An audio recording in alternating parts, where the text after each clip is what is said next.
At eto nga, magpapamper na naman tayo. Hindi nga tayo sa mukha magpapaayos, pero sa baba. Kaya talaga naglinis ako na sobra kasi baka maamoy ni ate. At yung ngiti ni ate parang wala ng buka. Kaya naman, from D to D. Lalong nagbukang baby. At eto nga, masaya na naman si From This to This kasi magpapaganda na naman siya.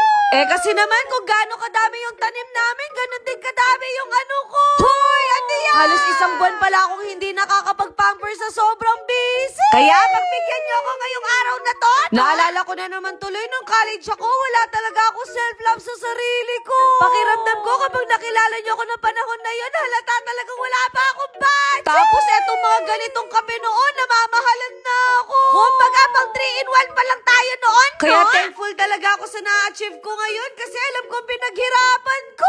At bago ko pa matuloy yung pagdadrama ko, nandito na pala tayo sa clinic. So totoo lang kapag nandito ako, napapahinga talaga yung utak ko. Hoy, may utak ka pala. Pagpasok ko pa lang, pinahiga na agad ako ni ate. Naisip ko kasi magpa-facial kasi juntis na yung mga pimples ko. Kapag kasi nagpiperiod talaga ako, nagsisilabasan sila. At grabe, para ako siopaw na ini-steam nila dito, no? Diba? Ang dami ko reklamo sa buhay, no? Kaya gusto ko sabihin sa mga kalalakihan na hindi rin biro maging babae. Hindi rin biro magpaganda, kaya sana ma-appreciate nyo kami. At parang gusto ko lang manundok sa sobrang sakit ng priki.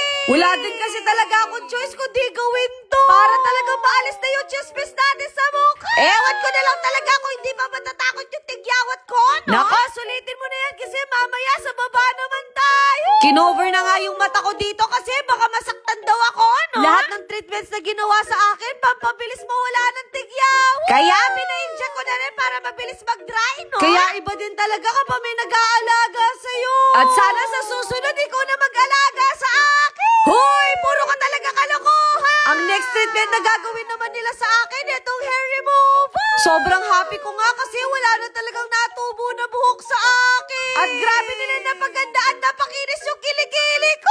Dati talaga insecurity ko din yung kilikili ko, pero ngayon makinis na. Kaya ako insecurity nyo din to, baka sign na to. At bago nga tayo mag-proceed sa next treatment ko, magwawash muna ako. Nakakahiya naman kasi kay ate, baka may iba siyang maamo. At baka hindi na siya umuulit sa akin.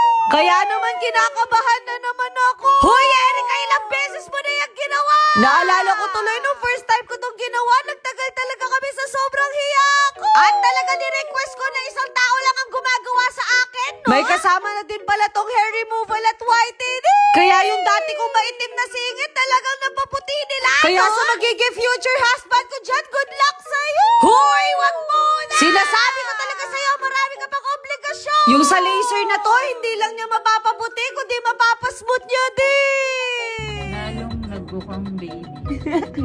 Opo, walang harong biro, naging kutis baby na talaga siya. Ayun lang.